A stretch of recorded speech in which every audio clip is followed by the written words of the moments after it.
Harold, danseur, c'est quoi la réalité d'un danseur? On voit les spectacles, mais on ne s'imagine pas le travail derrière, ce que ça demande physiquement. C'est si dur que ça, danser?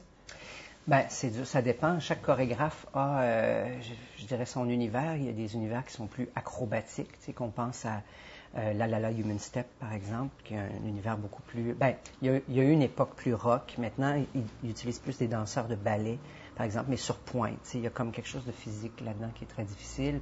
D'autres vont être plus lyriques, d'autres vont être très, très urbains.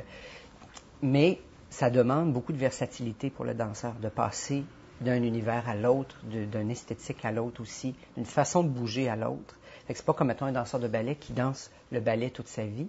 Mais là, c'est d'autres problèmes. Là, on parle d'usure, par exemple. On parle de refaire les mêmes mouvements à chaque jour de sa vie. À un moment donné, c'est ça. Là, tout ce qui est en hit, tendinite, bursite, là, c'est sûr que ça fait partie de la réalité du danseur.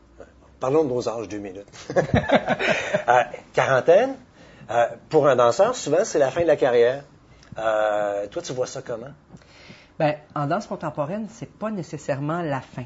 Okay. Parce que, bon, en ballet, c'est sûr, oublie ça, à 40 ans, tu ne peux plus danser et être à la fine pointe de ta danse. Mais en danse contemporaine, il y a des danseurs qui dansent jusqu'à 50, 60. On pense à Kazuo Ono, un japonais qui a dansé jusqu'à 88, je pense, du buto, une forme de danse beaucoup plus minimaliste, mais quand même.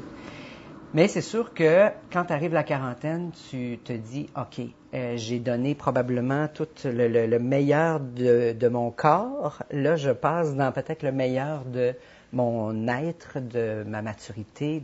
Fait que c'est comme une autre qualité de danseur qui se développe à ce moment-là.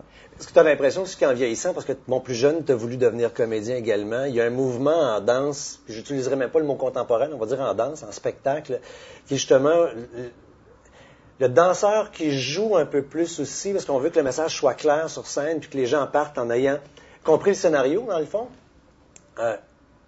Là, rendu à 40 ans, tu ne deviendras pas un meilleur interprète par rapport aux nuances dans le jeu, dans... Oui, oui, c'est sûr.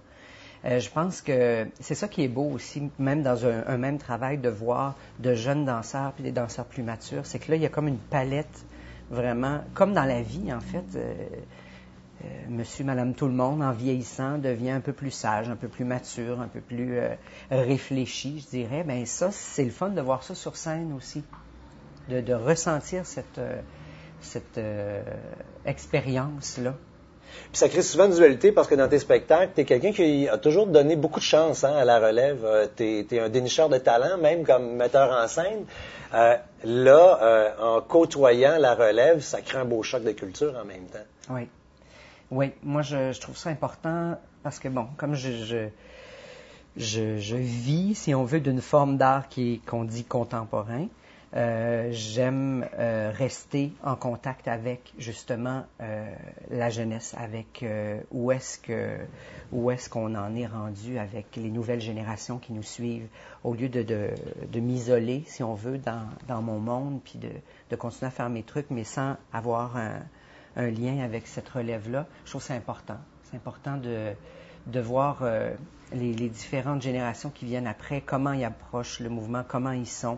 Parce que humainement aussi, ils sont différents, parce qu'ils ont grandi dans des contextes aussi socialement différents. Et moi, c'est important de garder ça, tout en continuant aussi à travailler avec des danseurs qui vieillissent. Des vieux comme nous autres, là. Ouais, des vieilles branches. Oui. En terminant, monter un spectacle pour un danseur, ça peut représenter quoi? Comme travail, comme énergie, qu'est-ce que ça demande? Bien, en gros, ça demande énormément de disponibilité. Ça demande, c'est sûr, une forme physique très, très, je dirais, saine, mais aussi, ça prend un corps qui répond à toutes ces demandes-là que je parlais tout à l'heure. Puis aussi, monter un spectacle de danse, c'est, je dirais, minimum 2 mois. Je dis minimum parce que c'est souvent une question économique qui fait qu'on va plus vers le minimum. Ouais. On voudrait prendre plus de temps. Moi, j'aimerais ça prendre 6 mois, 7 mois à créer un spectacle.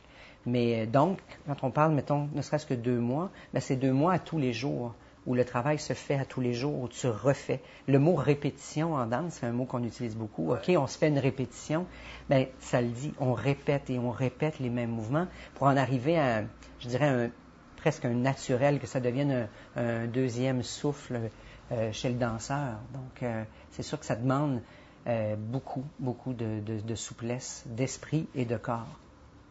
Comme tu en as beaucoup, de la souplesse d'esprit et de corps, on va devoir danser jusqu'à 80. Peut-être. J'aimerais ça. On se reverra dans 40 ans. Merci.